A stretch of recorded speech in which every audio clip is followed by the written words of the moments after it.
The night air was heavy with tension, but the crowd refused to be silent. Banners waved, voices rose, and chants of resistance, freedom, justice, echoed through the narrow streets. Among the sea of people stood a single father, holding his young son's hand tightly, his eyes glistening with unspoken pain. He wasn't there to shout or to fight. He was there because his story had already been written in quiet sacrifices, in sleepless nights, and in battles no one had seen. Arif had never imagined himself in the middle of a protest. He was an ordinary man, a street vendor by day, a janitor by night, and above all, a father. Why? His wife had passed away when their son Hamza was only 4 years old. Since then, every meal, every school fee, and every bedtime story had come from his hands alone. He had given up dreams, ignored his own hunger, and lived only to see his son's future brighter than his own. But life had been unkind. Rising prices made even bread feel like a luxury. School fees piled up, and medicine for Hamza's frequent asthma attacks drained whatever Arif could save. Every time he felt he was getting ahead, the world seemed to push him to steps back. Still, he endured. He never complained, at least not in public.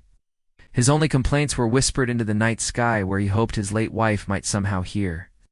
On that day when the protests swept through the city, Arif had not gone there as a fighter. He had gone with Hamza because the boy wanted to see the voices of change. Hamza's schoolteacher had spoken about people demanding a better future, and the boy had begged his father to take him.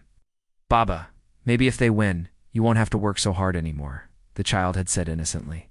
So they went. At first, Arif stood quietly, observing. Men and women of all ages were shouting, holding placards, raising their fists in defiance. The energy was overwhelming.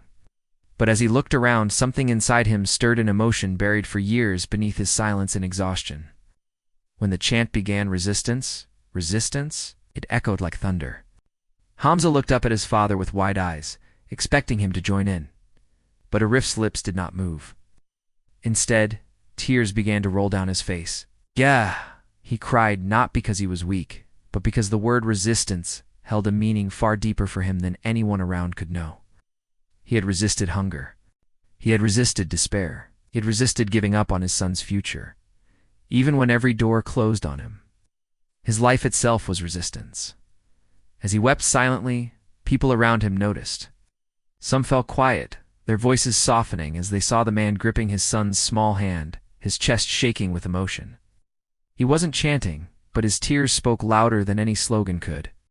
In that moment, the crowd realized that resistance wasn't only about shouting in the streets.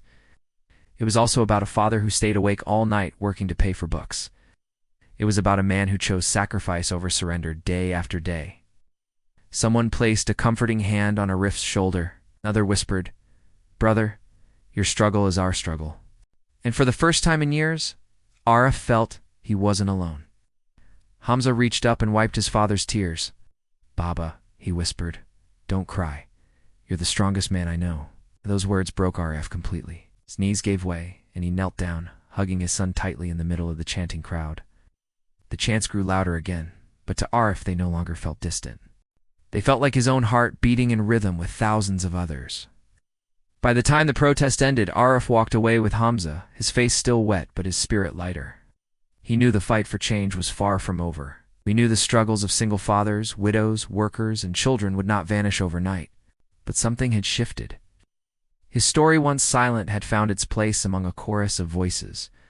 The next morning, when Arif returned to work, he was still tired, still poor, still weighed down by responsibilities, but inside him burned a quiet flame.